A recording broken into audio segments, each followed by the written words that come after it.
Hey guys, how's it going? It is currently about 5:30, and as you guys are watching this, I am actually on a plane to Columbus, Ohio with Jamie. And I thought, I'm literally leaving in a couple hours to head down to her place. We're gonna be taking a plane together. But I thought that we would just kind of like take a stroll around the property and see how things are. Brent is still asleep because it is so early in the morning.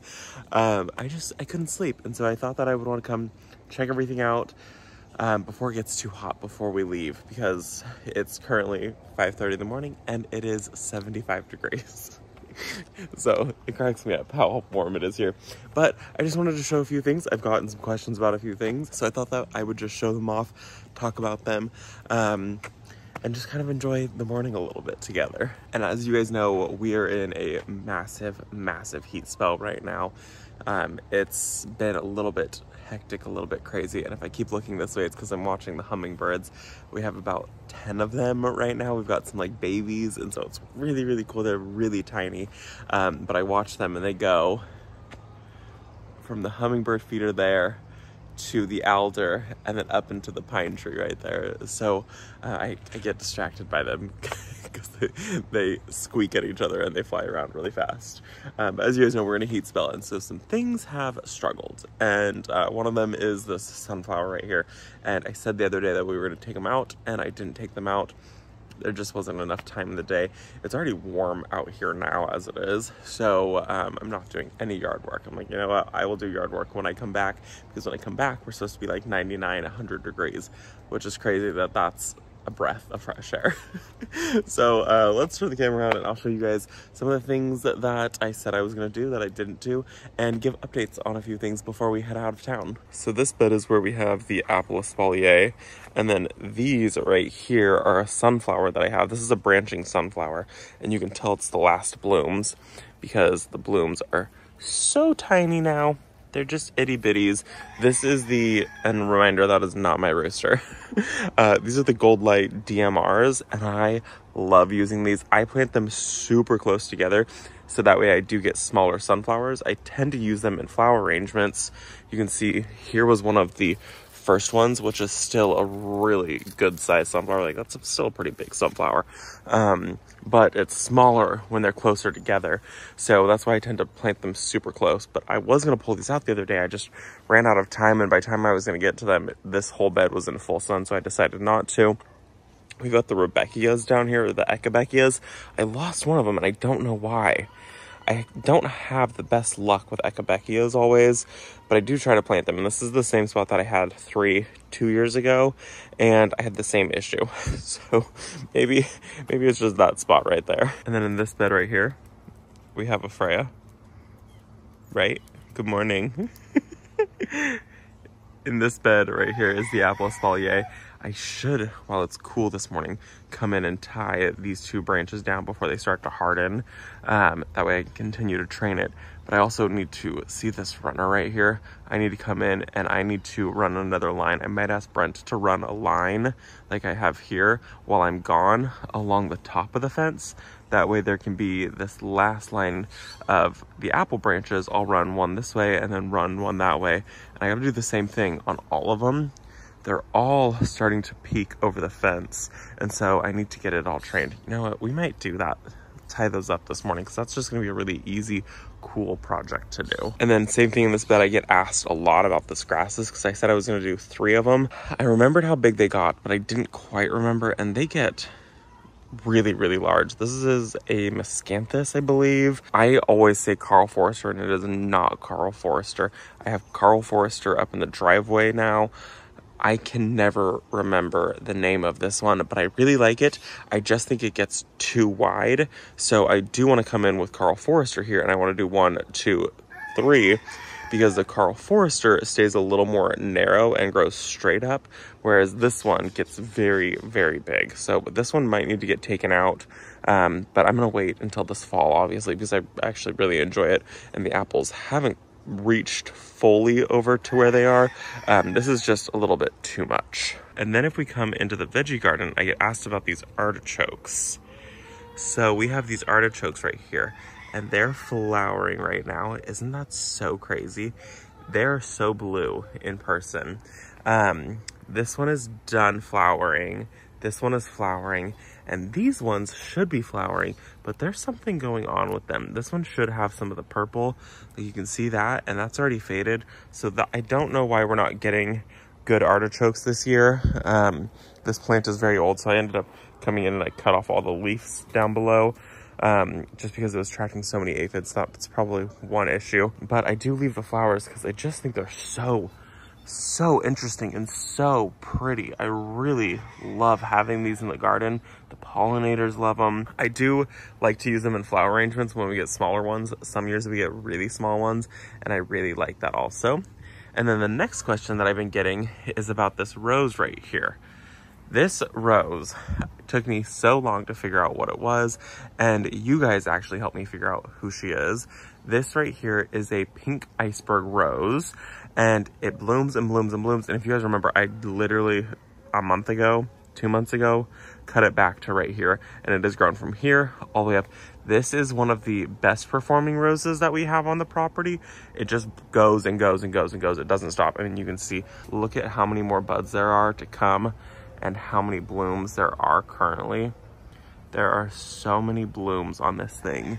It's so crazy, and it just goes the entire summer. This one really does really well in the heat. Right across from it, I have a rose. That's Claire Austin, and she just does a big flush and then she stops. I think she would probably perform a little bit if I came in and I deadheaded her a little bit. I just don't have the time for that. But that rose, this one right here, if you want one that is pretty hands off and that just goes and goes, iceberg rose. This is a pink one. This is a pink iceberg rose. So it gets about this tall. It shouldn't be getting much taller than that, but I do come back and I try to whack it back pretty harsh. And I do that usually 2, sometimes 3 times in a growing season. I just harvested my first tomatoes of the growing season. How funny is it that we put the shade cloth up, and I told you guys my tomatoes were not performing well, and that I had tomatoes on the vine. They just weren't they weren't turning red. Tomatoes stop producing usually after like 94 degrees. The like red that's in the tomatoes doesn't form up. They like heat, but they don't like 118. Nothing really likes 118. Put the shade cloth up, and it's been a couple days now, and we now have red tomatoes. These tomatoes have been green for like 2 weeks at this size. So to get red Roma tomatoes, that's so exciting. And speaking of the shade cloth, I wanted to show you guys how we attached it, because I didn't do a very good job at that. It was just already warm and I gave up.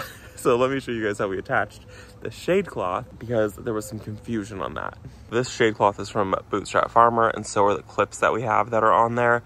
And then what we did was, because I have the fence here and we have the fence over there, all we did was we took these fittings that go over the pipe, and these fittings are shaped like this, and they just screw directly on over this to the fence, so that way it's all secure. And then we did the same thing over there. This one's kind of leaning because it's only secured super down low to the garden bed. So that's all we did, was we secured these 2 items that we currently had in the garden. You don't have to go that route. You could sink a pole into the ground. I would probably sink like a 4x4 or something like that, and then put this metal piping on that. But you definitely couldn't just like sink this into the ground, you know, a couple inches. It just wouldn't stay. So you have to like attach it to something. So you could sink your own post wherever you needed. We were going to go over here. I just decided I didn't want to sink a post here and then have it attached to back there. So we ended up just shortening it up just a little bit. And then while we're on this view, this tree right here is actually a crepe myrtle. So this is my next door neighbor's crepe myrtle, and she is in full glory right now. Crepe myrtles do so well here, and this one is actually really, really gorgeous. It just looks like a pink tree. So that is the crepe myrtle. That is our borrowed view, which is perfect. It's right on the fence line, and I absolutely love it. She does make quite the mess. So the shade cloth is already full of her petals, or her flowers that have already started to fall, but I don't even care. She is so gorgeous. It's totally worth it to me. And then we have my limelight hydrangea that's finally starting to like really bloom. This one gets quite a bit of shade, and so I'm really excited to have this one start blooming right here. I have always had pretty bad luck with hydrangeas. This has been the first year that we've had really good luck with them. I mean, you can see how sparse it is in that area. We added extra water to these guys and they all just look like they were doing so much better. So we have a couple hydrangeas. I have this one here, and then I think that one right there might be Little Lime. I thought that was Limelight, but now I'm thinking that's Little Lime. So I have Little Lime, Limelight, and then tucked in here, I want to say it's Bobo Hydrangea. That sounds right. Or Little Quickfire. It's Little Quickfire. It's definitely Little Quickfire Hydrangea. So we've got a couple of those blooms there. While we're on this bed though, I do get asked about this rose every time I show it off. A couple days ago, it was orange. Now it's this creamy blush color. It's the most gorgeous rose. This one right here is called Soul Sister, and it's probably less than a year old at this point. I planted it last fall, I believe. And so, yeah, it's less than a year old at this point. And it has bloomed so well. I've been so pleasantly surprised. So this is Soul Sister, and it's a really gorgeous rose, one that I definitely recommend. Okay, so now let's go ahead and tie this branch up, or these two branches up, tie that one up, and then kind of do the same thing along this, because we might as well.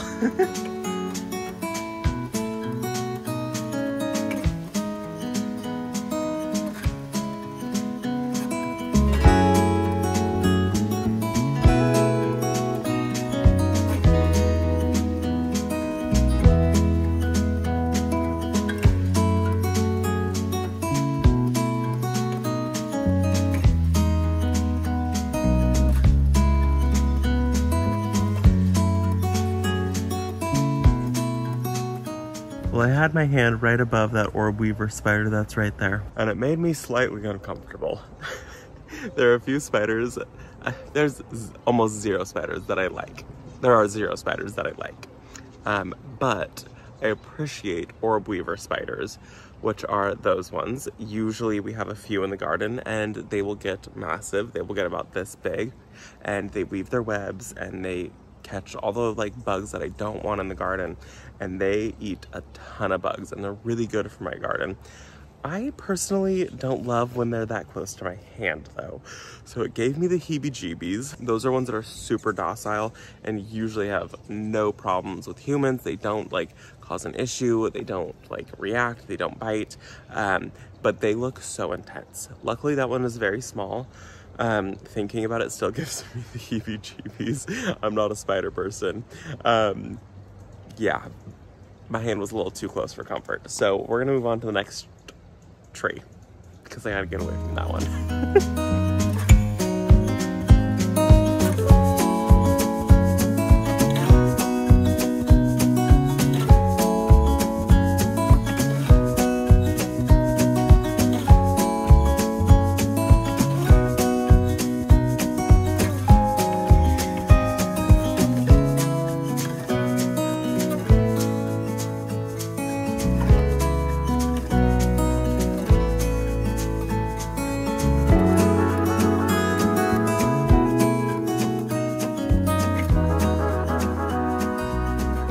And we got the apple trees tied up. They've been needing to be tied up for a while now, probably about a month. So I'm glad I got those finally tied up.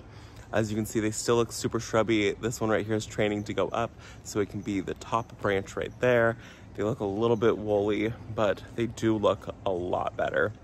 I initially had them all like wound around the wire, and I did it, and it would probably be fine because the wire is so loose and so flexible.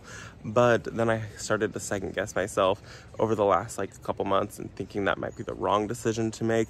So I decided to unwind them, which I had them starting to be like wound around it, and I unwound them and I just used the green floral tape. This stuff right here, I'll link it down below. You can get it off Amazon. I use this stuff religiously throughout the garden to stake anything up, to tie anything up.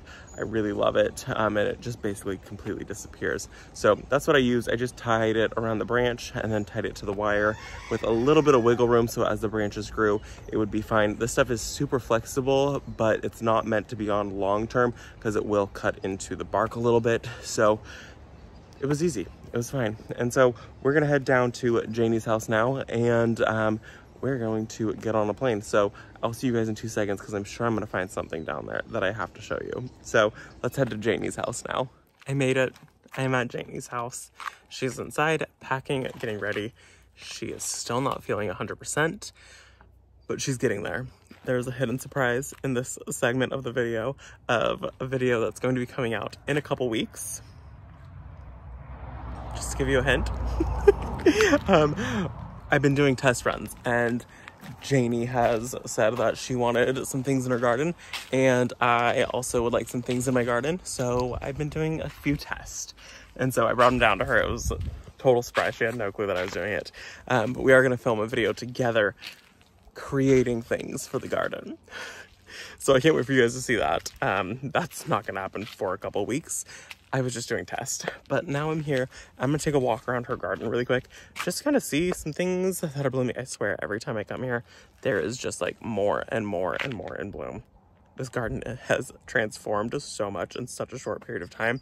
It is so gorgeous. This segment of her garden is probably my favorite. It is so pretty. Oh, look at, what are those? Oh, there's like moths. Her garden has just come to life. It is so gorgeous. Look at the sedum, the lemon coral sedum. And I love this plant. I never remember what it is. She's told me probably 4 or 5 times, but it is so pretty. So this is my favorite spot in her entire garden. It is just breathtaking. I told her that she needs to continue on the lemon coral sedum just kind of around the bend, so it doesn't look like it just stops, but oh, this is so good. Look at this view's even better. Isn't that crazy? And her diachondra silver falls. Can you guys see it up at the zigzag planter? It literally looks like it's like falling out. Waterfall pouring out. It's so gorgeous. So we have a very early morning tomorrow morning. We have to be up at the airport at like 5:45 or something like that. I don't even remember. So we have to be out super early. So we're gonna call it an early night. Made it to Janie's house, and I will see you all when we are in Ohio. That will be the next video on the channel. That's actually a lie. No, that's not a lie, because the next video is going to be the Q&A, and that will be filmed in Ohio. So it's going to be a really, really good time. I've got some garden tours lined up. I have some like interviews lined up.